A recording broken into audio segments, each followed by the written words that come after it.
नमस्कार दोस्तों, मैं रविश कुमार और आज आपके सामने देश की सबसे बड़ी और सीधी खबर रख रहा हूं। वह हथियार जिस पर मोदी सरकार को सबसे ज्यादा भरोसा था और जिसके दम पर वह अपने विरोधियों पर ईडी के वार करती थी, अब उसी की धार कमजोर पड़ चुकी है। कहते हैं वक्त बदलता है तो सबसे ताकतवर भी घिर जाते हैं। आज बीजेपी चारों तरफ से सवालों में है और उसकी ताकत पर अदालत ने खुलकर सवाल उठाए हैं। यह कोई कहानी नहीं बल्कि देश की सबसे बड़ी अदालत में हुआ असली मामला है, जहां मुख्य न्यायाधीश ने ईडी के कामकाज पर कड़ी टिप्पणी करते हुए कहा, मेरा मुंह मत खुलवाइए। लोकतंत्र में जहां न्याय की आवाज गूंजनी चाहिए थी, वहां आज नोटों की खनक और एजेंसियों की धमक सुनाई देती है। अब हाल यह है कि सरकार एजेंसियों को चला रही है और एजेंसियां सरकार की लाइन पर चल रही हैं। विपक्ष में नेता हो तो गुनहगार, बीजेपी में आते ही बेकसूर। वकील कानूनी सलाह दे तो आरोपी, पत्रकार सवाल करे तो देशद्रोही और जनता चुप रहे तो सब अच्छा। पिछले 10 साल में ईडी ने विपक्षी नेताओं पर लगातार छापे मारे। मीडिया ने उन्हें अपराधी की तरह पेश किया, लेकिन अदालत में सजा के मामले में नतीजा लगभग शून्य रहा। करोड़ों खर्च हुए पर असर कुछ नहीं आया। सुप्रीम कोर्ट ने हाल ही में कर्नाटक के मुख्यमंत्री सिद्धारमैया की पत्नी को भेजे गए ईडी के समन को लेकर कहा, हमारा अनुभव महाराष्ट्र से है, मुंह मत खुलवाइए वरना बहुत कुछ कहना पड़ेगा। अदालत ने साफ कहा, चुनाव की लड़ाई तक ठीक है, लेकिन राजनीतिक लड़ाई में कानून को हथियार मत बनाओ। इस पर संसद से लेकर प्रेस क्लब तक चर्चा हुई। वकीलों तक को निशाना बनाया गया तो बार काउंसिल और सुप्रीम कोर्ट बार एसोसिएशन उनके साथ खड़े हो गए। ईडी को बैकफुट पर आना पड़ा और आदेश जारी करना पड़ा कि अब डायरेक्टर की मंजूरी के बिना वकीलों को समन नहीं भेजा जाएगा, यानी अब कार्रवाई से पहले भी अनुमति लेनी होगी। छत्तीसगढ़ के पूर्व मुख्यमंत्री भूपेश बघेल के बेटे को हाल में ईडी ने गिरफ्तार किया। बघेल का आरोप है कि मोदी शाह सब बर्दाश्त कर सकते हैं, लेकिन अडानी के खिलाफ बोलना नहीं। उन्होंने कहा, अडानी को माइनिंग प्रोजेक्ट देने के फैसले उन्होंने रद्द किए और आदिवासियों को जमीन लौटाई। सरकार बदलते ही हजारों पेड़ काट दिए गए और लोकतंत्र की जड़ें कमजोर कर दी गईं। उन्होंने यह भी बताया कि उनकी मां तक को ईडी ने बुलाया और उन्हें जेल में डाल दिया गया। अब सवाल यह है कि सुप्रीम कोर्ट की फटकार के बाद क्या वाकई कार्रवाई होगी? कितने छापे हुए, कितने केस साबित हुए, कितने लोग सालों जेल में रहकर बाद में बेकसूर निकले, इसका हिसाब कब होगा? अगर सख्ती सिर्फ बयान तक रही तो एजेंसियां और बेलगाम हो जाएंगी। आज हाल यह है कि आप किसी का केस लेंगे तो आप पर केस बन जाएगा, सवाल करेंगे तो संदिग्ध माने जाएंगे, चुप रहेंगे तो देशभक्त कहलाएंगे। यह डर सिर्फ नेताओं तक सीमित नहीं, यह कल आपके घर भी आ सकता है, आपकी नौकरी, कारोबार और आजादी पर असर डाल सकता है। अगर आप सोचते हैं मैंने तो कुछ नहीं किया, तो यही आपकी सबसे बड़ी गलती है, क्योंकि चुप्पी भी गुनाह है।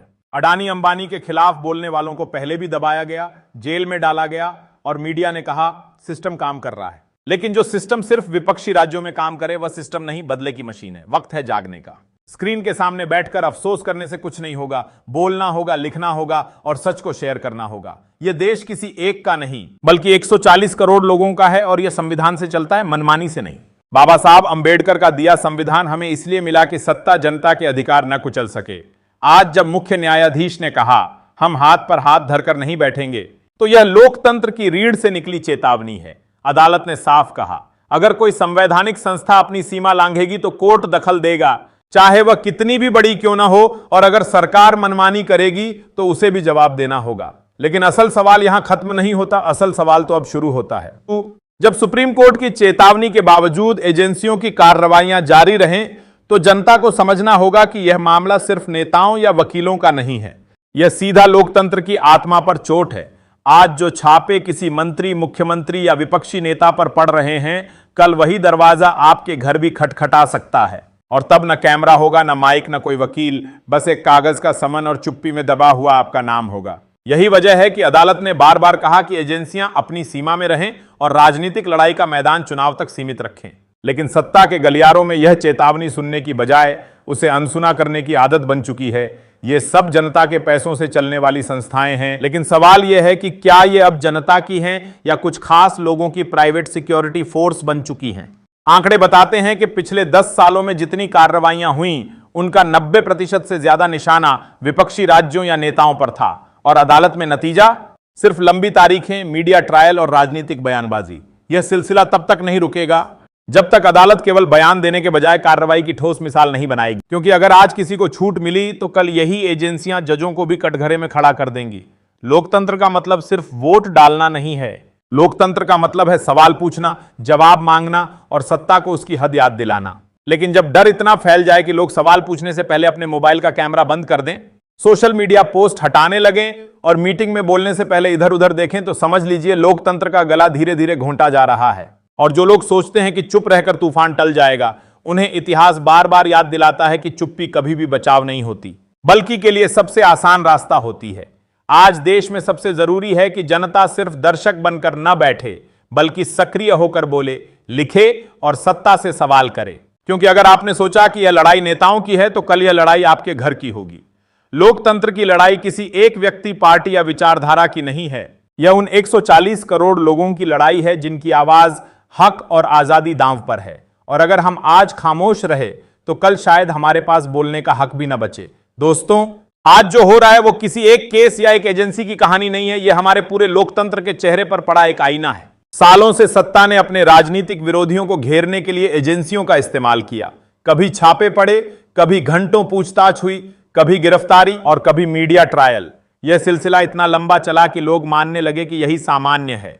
लेकिन अब हालात बदल रहे हैं, अदालतों में सवाल उठने लगे हैं, फैसलों पर चर्चा हो रही है और जो हथियार सत्ता के लिए सबसे बड़ा था, उसकी धार कमजोर होती दिख रही है। यह बदलाव सिर्फ कानूनी नहीं बल्कि मानसिक है। सत्ता का डर टूटना ही असली खतरा है, क्योंकि जब डर टूटता है तब सवाल उठते हैं। लेकिन असली संकट यह है कि सत्ता को अब भी लगता है कि कानून उनके हाथ की कठपुतली है। जब ऐसा माहौल बन जाता है तो न्याय सिर्फ एक दिखावा रह जाता है। जनता को यह समझना होगा कि अगर किसी भी संस्थान पर भरोसा खत्म हो गया तो लोकतंत्र का कोई मायने नहीं बचेगा। यही वजह है कि आज पूरे देश में लोग चुपचाप देख तो रहे हैं, लेकिन उनके मन में डर और गुस्सा दोनों पल रहे हैं।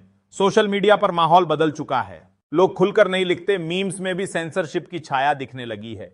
यह सब एक संकेत है कि असल समस्या सिर्फ एक एजेंसी या एक सरकार नहीं, बल्कि वो सोच है जिसमें सवाल पूछना ही गुनाह माना जाता है। और जब सवाल पूछना गुनाह बन जाए तब समझ लीजिए कि लोकतंत्र बीमार हो चुका है। अब सोचिए, जो लोग आज चुप हैं, कल जब उनके अपने ऊपर यही हथियार चलेगा, तब क्या वो भी अदालत में खड़े होकर कह पाएंगे, मेरा मुंह मत खुलवाइए? फर्क बस इतना होगा कि तब कैमरे उनके साथ नहीं होंगे, न्यूज हेडलाइंस नहीं चलेंगी और न ही ट्रेंड्स बनेंगे। इसलिए वक्त रहते जागना जरूरी है। लोकतंत्र का असली मालिक जनता है, लेकिन अगर मालिक सो जाए तो नौकर मालिक बन जाता है और फिर वही नौकर अपने ही मालिक को बंदी बना देता है। हमें यह याद रखना होगा कि एजेंसियां जनता की हैं, जनता से चलती हैं और उनका इस्तेमाल जनता के हित में होना चाहिए, न कि राजनीतिक बदले में। आज की लड़ाई सिर्फ एक नेता या पार्टी को बचाने की नहीं है, बल्कि उस सिस्टम को बचाने की है जो कल हमें भी बचा सके। अगर सिस्टम टूट गया तो नेता बदलेंगे, पार्टियां बदलेंगी। अंत में मैं आपसे यही कहना चाहूंगा कि हमें खबरों को केवल सुनना नहीं, समझना चाहिए। अगर आपको यह वीडियो पसंद आया हो तो कृपया लाइक करें, शेयर करें और हमारे चैनल को सब्सक्राइब करना ना भूलें। धन्यवाद।